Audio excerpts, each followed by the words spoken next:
ini pertanyaan. Bismillahirrahmanirrahim.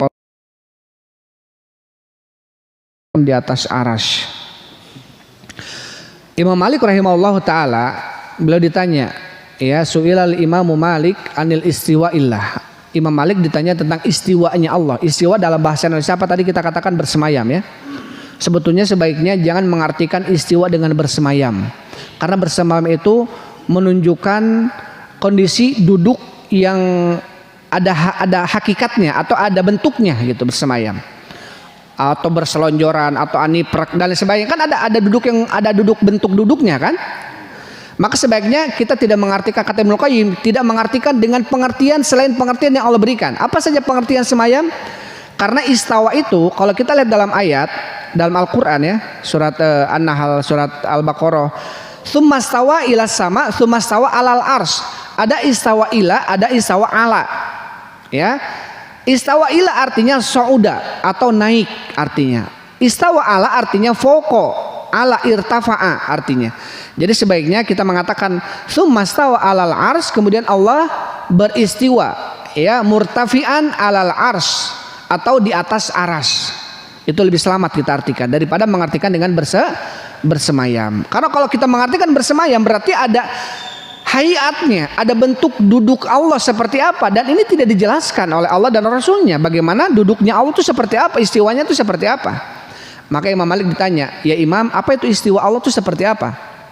Kata Imam Malik, al istiwa'u maklum. Istiwa itu maklum. Istiwa sesuatu yang diketahui istiwa itu. Wal kaifu majhul. Adapun kaifiat istiwanya Allah itu majhul. Misalkan begini, seseorang ditanya, dia sedang apa di dalam? Sedang duduk. Duduk kan paham. Duduk ya duduk gitu ya. Duduknya cika kumaha, wallahu alam cika kumaha, mau duduknya jongkok, aniprek, mau duduknya apapun lah bentuknya gitu ya. Ini Allah alam seperti apa. Maka istiwa pun artinya di ala, di atas aras. Itu maklum. Allah di atas aras. Adapun bagaimana duduknya, bagaimana istiwanya, ini majhul kata Imam Malik, tidak diketahui. Kenapa? Karena Allah nggak menyebutkan, menggambarkan bagaimana istiwanya. Rasul juga nggak menjelaskan. Selain itu apa? Sahabatnya pun nggak ada yang bertanya kepada Rasul SAW. Ini termasuk jaminan kenapa sahabat selamat. Karena apa? Tidak bertanya sesuatu yang tidak perlu untuk mereka. Ya, mereka tidak bertanya, ya Rasulullah, bagaimana istiwa Allah? Tidak ada riwayat sahabat bertanya kepada Rasulullah SAW. Mereka beriman saja. Ketika Allah dan Rasul mengatakan A, B, C, mereka beriman sudah. Kemudian apa? Wasu'alu anhu bid'ah, kata Imam Malik. Dan bertanya tentang istiwanya itu seperti apa, ini bid'ah. Kenapa bid'ah? Karena tidak dilakukan dan ditanyakan oleh siapa? Oleh para sahabat kepada Rasul Sallallahu Alaihi Wasallam. Jadi pertanyaannya tadi, apa yang dimaksud dengan bersemayam? Tapi bersemayam atau istiwa itu bersama, yang kita singkirkan dulu, itu bahasa Indonesia. Kita artikan istiwanya Allah. Istiwa itu artinya maknanya foko atau irtafa'a alal arsy, atau tsummastawa ila sama, kemudian Allah istawa ke sama, artinya sauda ila sama, naik ke langit. Itu arti daripada istiwa. Taib, ya.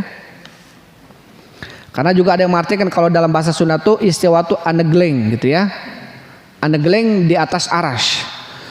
Allah Subhanahu wa taala ketika menceritakan tentang Nabi Nuh, ya, dengan kelompok-kelompok yang mau naik ke perahu, kata Allah Subhanahu wa taala, fa idzastawaita anta, ya Nabi Nuh, wa man ma'aka alal fulki faqulil hamdulillahirabbil alamin.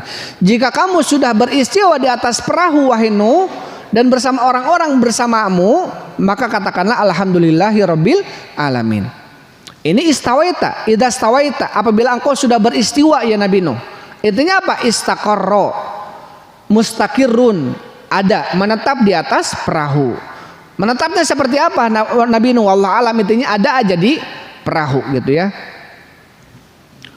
Tapi ini termasuk ayat-ayat mutasyabihat, ya, kita tidak perlu berdalam-dalam dalam hal ini. Kata para sahabat, amiruha kama ja'at. Jadi kalau kita melewati hal seperti ini, sudah lewati saja. Kita imani, ya, karena Allah dan Rasulnya memerintahkan kita untuk mengimani, sudah kita imani. Kenapa kita tidak tahu bagaimana kaifiatnya? Karena Allah dan Rasulnya tidak mengajarkan kepada kita kaifiatnya seperti apa gitu. Dan kita pun nggak perlu bertanya-tanya hal ini, ya. Taib, lebih selamat tentunya kan.